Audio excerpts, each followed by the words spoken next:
Yego, ubu ni ubuhinzi bwa chia seed. Ubu buhinzi bukorerwa mu karere ka Kirehe ndetse no mu tundi turere, ariko twe turibanda mu karere ka Kirehe kuko ariho dukorera. Ni ubuhinzi bwa chia seed, muri make ubuhinzi busa n'ubutamenyerewe cyane. Uyu murima turimo ni uw'umudamu witwa Agnes. Yadusabye ko tuza kumusura ngo turebe uko ubuhinzi bwe bumeze, ariko ndabona bumeze neza cyane.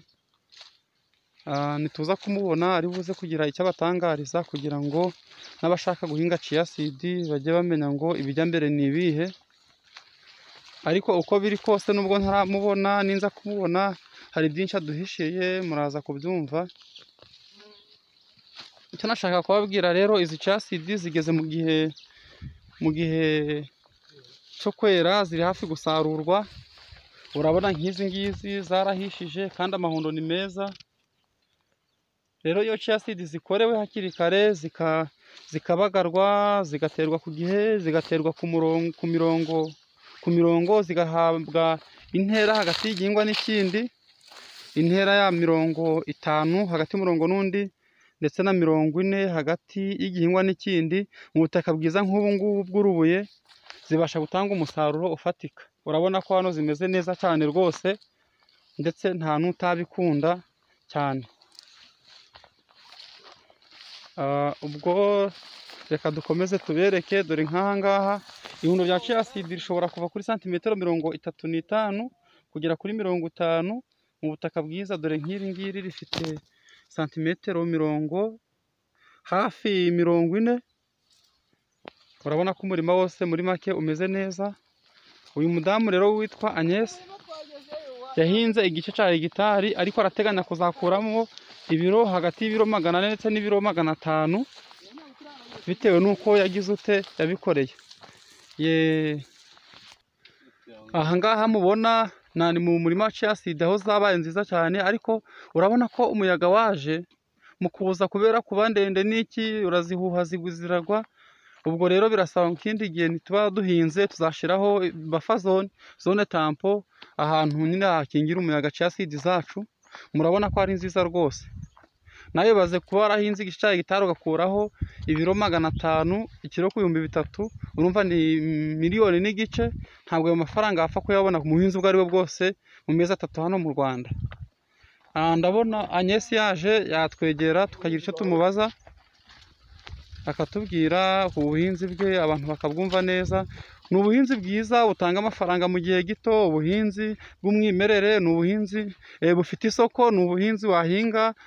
Yemwe ubu ngubu ashobora no kujya gufata akavansi salere muri banki nk'umukozi wa leta, kandi ari umuhinzi usanzwe. Urumva ko ari ubuhinzi bwiza rwose.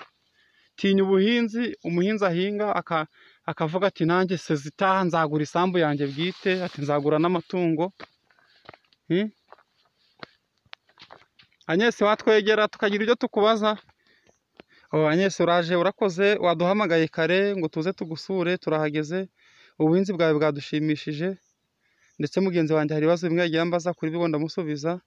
Mbese ubuhinzi ko wabubonye gute, wabwakira ute, wabikuye he kugira ngo uze guhinga chia seed? Murakoze, namenye amakuru yuko muri Ngoma izi mbuto za chia seed zihingwa.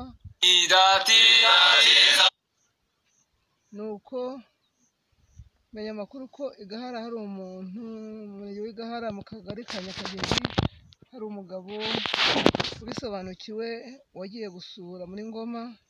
Biba ngombwa kumenya ko amakuru ko yagezeyo akabimenya.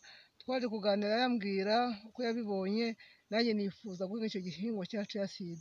Ni muri ubwo buryo rero nanjye namenye amakuru ndahinga.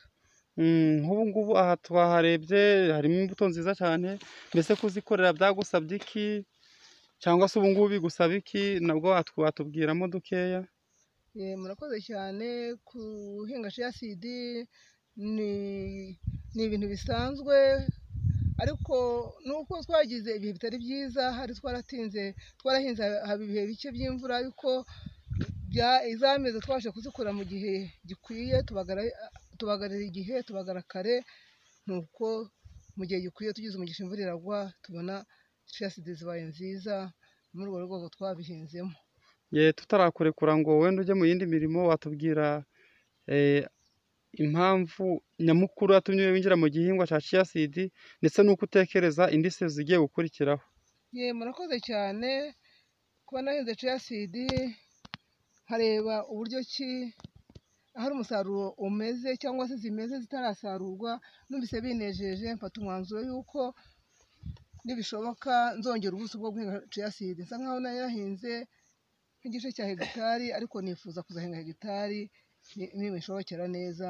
Icyo cyifuzo mfite muri iyi minsi, kuko nabonye ari ubuhinzi bwateza umuntu imbere vuba kandi mu gihe gito. Tutakugoye se watubwira ku bijyanye n'umusaruro ushobora kuzava aha ngaha, kuko igiciro cyo twamaze kumenya ko ari 3,000. Ese watubwira nk'ingano y'umusaruro uteganya kuzabona aha ngaha ku gice cya hegitari? Ntabwo umusaruro ntabwo nawumenya neza, ariko ngereranije n'uko batubwiye amakuru batubwiye uko chia seed yera, numva nibura ntajya munsi y'ibiro 500. Ibiro 500 ukaba ufite 1,5 miliyoni ku butaka bwawe bwite rwose. Yewe urakoze ku bw'uyu mwanya muto uduhaye. Imana iguhe umugisha kandi ikomeze ikwagurira ubuhinzi bwawe. Mugire amahoro y'Imana. Murakoze, natwe turabashimiye. Murakoze cyane. Yego, reka tutaragenda mbabwire ko uyu ari umuhinzi, bishoboka dusigira nimero za telefone, kuko nk'uwamukina ashobora kumubaza amakuru akayivuga mukayumva.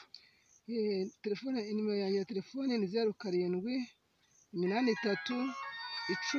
0783108223. Murakoze cyane. Nanjye ndi Theogene agronome ukurikirana iki gihingwa cya chia seed. Uyu muhinzi yaransabye ko nza kumusura ngo ndebe uko byifashe, dore ko turi no mu bihe by'isarura, kugira ngo turebe igihe tuzasarurira, dutegure na sezo.